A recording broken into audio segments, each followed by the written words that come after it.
Monday. So welcome back to the conversation. And what I'd like to give you to get this week rolling and moving. And I don't like it's one of my favorite times of the year where like you look at the trees and they've been bare all year and now they're starting to like that slight green hue. The buds and the leaves are just starting to go. Like you look at the trees and they're just slightly a little green. I was like, yes, I love this part of the year, right? It's because it's like think about this is that every year a tree has to completely shed its identity in order to grow. And then every year it begins anew and it sprouts and it pushes through, right? And so like what what parts of our identity are we hanging on to from the fall that no longer serve us and are holding us back from really stepping into who we deserve and desire to be in this spring season? And so on a call before when we were talking about resolutions and things that people were doing, one of the questions that I asked you guys several months back is not what are your new goals for this coming year? What is something that you're planning on doing? The question was, what are you leaving behind in 2023 that you're no longer willing to carry on and take forward in the future? One of the things, so I'm sharing with you in my journal, is you probably see just a little bit of a theme around failing a lot more, about being way more authentic, putting myself out there more often. Like, and so the converse, and this is what's interesting is in, I don't know if you caught it, and I know it's been like I feel like this is almost like our book club, this call, and that's okay. There's some really good stuff in here. And Jamie Kern Lima, she talks about uh, one of her role models, I guess, or mentors, Sarah Blakely. How many of you guys are familiar with Sarah Blakely? She's just Sarah. She started the company Spanx, like bajillion-dollar company. She did it in her closet, like just sewing things together. And she shared a story around the conversation that she grew up with her household. Is anyone familiar with the one question that her dad always asked them at the dinner table? Does anyone remember? Betsy, it looks like you do, but you're muted. You want to give it a go? I I think you don't know. I don't remember the exact wording, but it was kind of like how bad was your day today instead of how good it was. Yeah, yes, you're spot on. He didn't say, "Tell me about your day, what was great." He said, "Share with me one way that you failed." And so what was really interesting around that is that so often we're brought up with like the stigma of failing as opposed to having to be part of the daily conversation, which makes failure not only like okay, but it's like it's required. And he said, and he would actually be disappointed if they didn't have an example. He'd be like, then did I mean, then did you really give your best? If you didn't, like, did you really put yourself out there? Are you truly living if you're walking around so completely safe and protected? And so as I'm in the gym just kind of thinking about this, right? Like why do we even go to the gym? And like what's the like why do we go? And think about this. It's when you're working out, you're purposefully putting yourself under stress and discomfort in order to grow back more resilient. So then you can handle stress or discomfort when it comes at you unknowingly, right? Muscles can only grow after what? After we tear them down. We do hard things on purpose so then we can develop and grow the knowledge that we can do hard things even when it's not our choice. So as you look at your calendar this week, and let me ask you this, like, How do you choose to fail this week? And like I can only see some of your faces. Some of you are safely hidden behind your like behind your turned off camera. Even when I said that, there was a physical and a visceral reaction with some of you. Your eyebrows popped up. You're like, and you're like, I don't, what the what? What do you mean fail? Right? And the thing, and so like, how can you put yourself out there this week and fail and come back with a great story for Wednesday? Right? Like, what can you do? What are your thoughts? Talk to me, friends. I mean, as I say this, some of your faces, literally, you're looking at me like I took your favorite blankie, like your little I comfort. guess now that you make us think about it, we learn from our failures, or we should learn from our failures. We should take the time to think about what happened and what could we do to make it better. Sometimes I don't take the time to think about that. I just worry about what happened instead of saying, what could I have done different? Most of the time I think about what could I have done different, but sometimes I just kick myself instead. Mm. Why do we have to be so hard on ourselves? Right? Why do we even have to kick? Why do we even have to kick ourselves? What if we approached our failures with compassion for ourselves, especially? What would that be like? Working the failure, Matt, sounds like kind of reminds me of like working out. We work Uh-huh. out till failure. And what does that mean? You're building up your lactic acid, threshold tolerance, right? In Mm-hmm. order to build muscle, to get stronger, you have to work till failure. In that sense, how did you fail today? Sounds like we got to keep going until we can't break that ceiling, and then you have to figure out like, okay, what's the next step? How do I get to the next level, right? That's my mindset when you say, hey, how are we gonna fail today? It's like I can't think back like workout terms, workout till failure. Mm-hmm. Right. So I mean, it's a great way to start the day, right? Like putting yourself, so then how can you keep that going through your day? So think about that, right? Let's have a conversation of how can we adjust what we do daily to put ourselves in an opportunity to fail more often.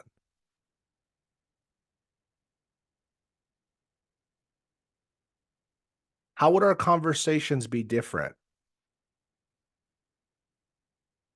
What would you ask if you weren't afraid of failure?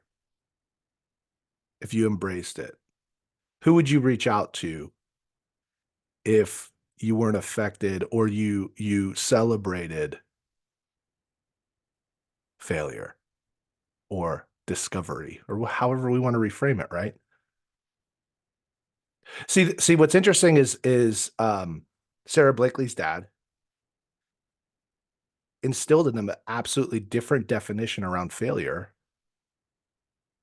than than we carry, right? How can we look at our activities in our calendar this week differently in regards to this?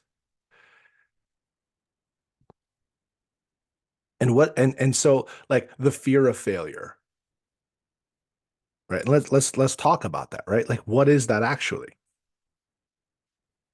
Because I'm going to share with you a reframe that a coach once shared with me that helped me kind of look at it different. We will put ourselves in more opportunities if we were not afraid of failure. Right? Naturally, right? What else? I think um, not being so attached to the outcome, Mm-hmm. because pretty much it's a lot of times we can't control the outcomes. Sure. Yeah, we can only control our input or how we show up, Right. what we do, what we say, we can only control, right? Um, one of my mentors in the past once shared with me, they said, you don't fear failure. You feel the judgment from others if they see you fail or how they perceive you failing, right? we don't actually fear failure. We fear judgment because we're so worried about others and how we look, how we show up. So you don't have fear of failure. You have ego.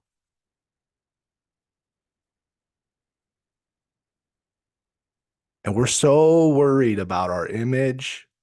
We're so worried about our reputation. Oh, I can't do that. I mean, what if I go big and go public and then it just is a complete disaster? Then everyone will know that I'm human.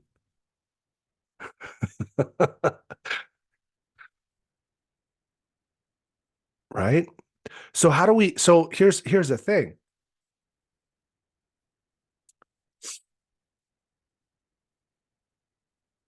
We don't fear failure and we don't have call reluctance. We have what? And we talk about this on calls a lot.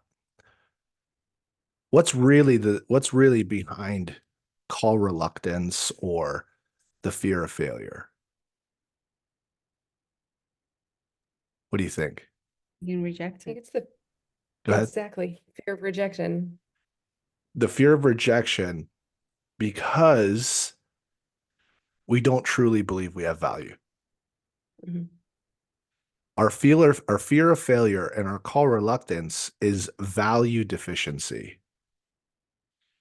If you approached every conversation with service and a heart to serve and help, do you care if the other side's ready to receive it at that time? No.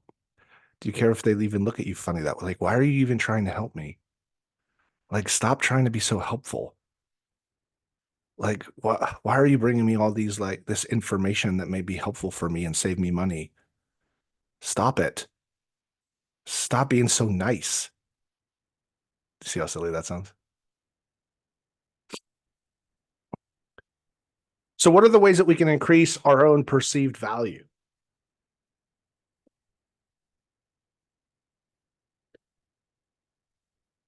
How can we supercharge or how can we create a superpower around our opportunities and our activities this week?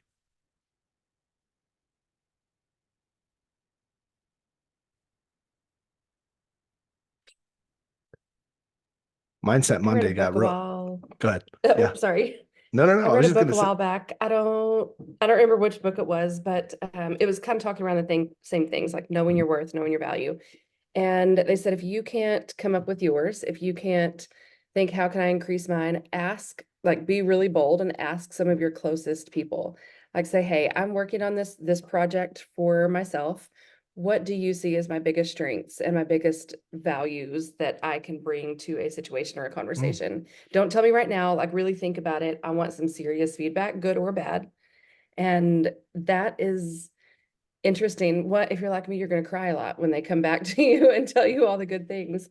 But it's interesting to see the things that people, if you have to ask multiple people and then you see the patterns, like, oh, I did like that about me, or I do see that. And that's a really powerful thing.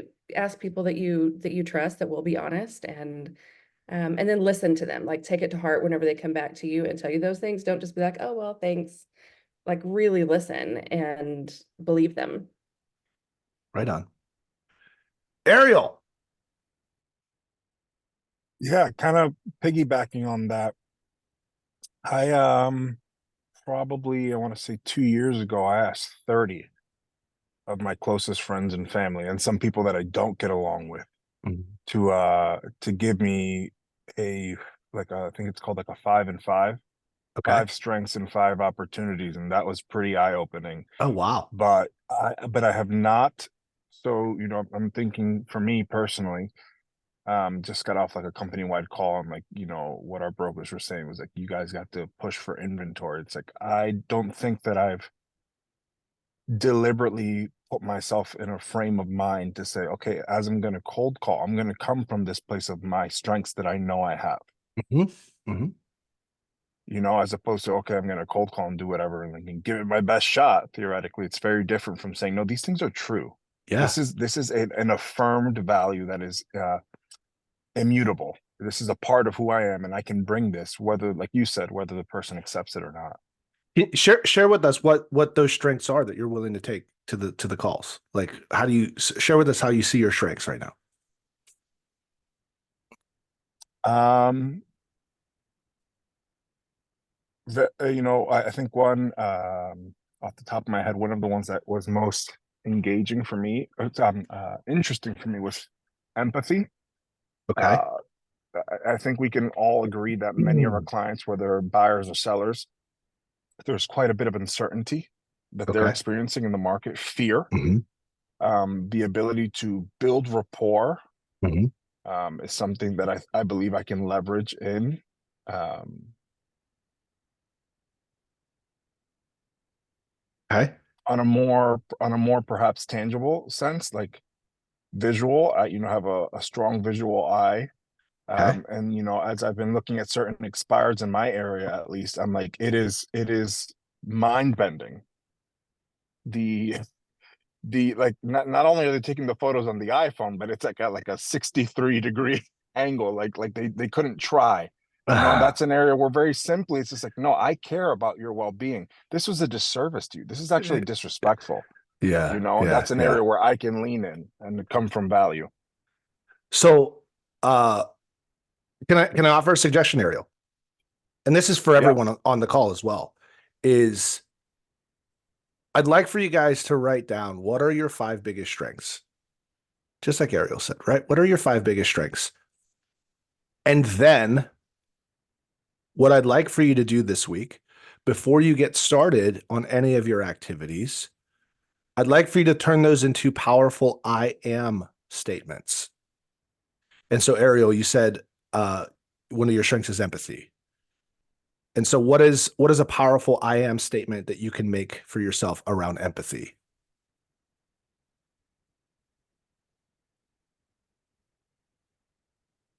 Do you understand what I'm asking? Yeah. Yeah, yeah.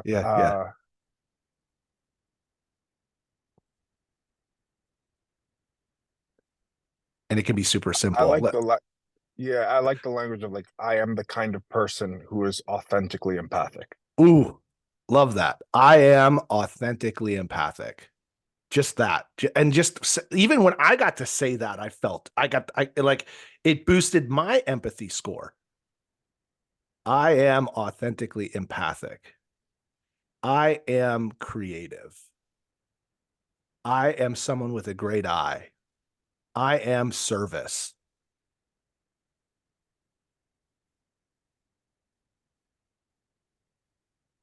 Mm-hmm. And then see how that changes your activities. I'd like everyone to do that this week, right?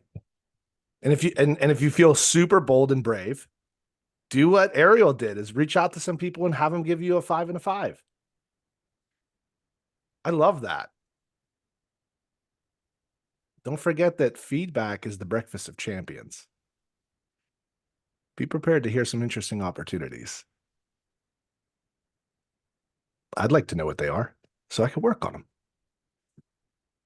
Other thoughts around this conversation here today, guys? I know that we went like super heady, but it's Mindset Monday. That's why. It's Mindset Monday. We went right to it. Let's rewrite the way that we see the world. I could resonate with your statement when you said a lot of people come from like a place of value deficiency, and like that being why failure is like hurtful versus like flipping it. And one thing that I was thinking about when you were talking is like, what I do that helps me is that I look at like what is a major issue that everyone struggles with right now, and how can I meet that need anywhere that I go. So like finding something that is not necessarily tied to like the immediate what I'm looking to get. So for example, if I go to a listing appointment, of course I want the listing. Yeah. But I know that there's a major issue right now where people are feeling isolated. And even though we're more connected than we've ever been, everyone would say they feel like alone. And so when I go to a listing appointment, knowing like I have an opportunity to make someone feel seen, heard, and not alone, and I can do that even if they don't choose me. So then it helps me feel like I'm not coming from a place of like, I need that listing, but typically that does result in the listing because there's something else missing that I'm able to bring, that after I leave, they feel better. So that's been helpful for me, is to like twist it and to think, okay, what is a big issue that everybody struggles with that they probably wouldn't admit? And how can I like kind of be incognito in addressing that need? Love that. Other thoughts? Anyone else?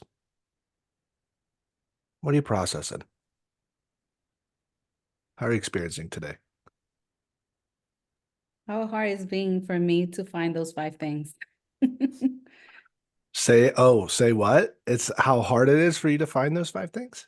Yeah. Isn't that interesting? Right? Isn't that interesting?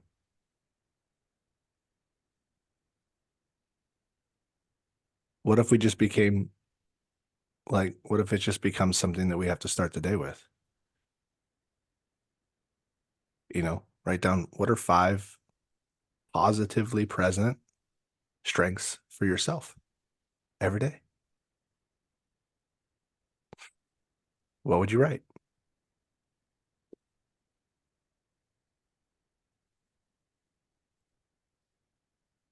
Final 60 seconds. Anyone else? So, if you so choose to take on this challenge, ask yourself, what am I willing to fail at today and every day this week?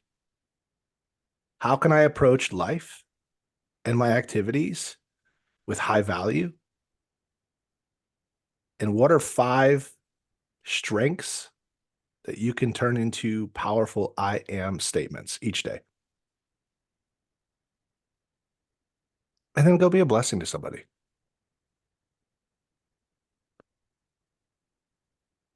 Just that. And then watch the world change. All right, guys. Appreciate every single one of you. Good to see you. We'll see you on Wednesday briefly. I'll be on the ground in Lubbock. So we'll need Audra or someone else will be kicking it for you guys, but we'll get this thing started and then we'll see you on Wednesday. Bye.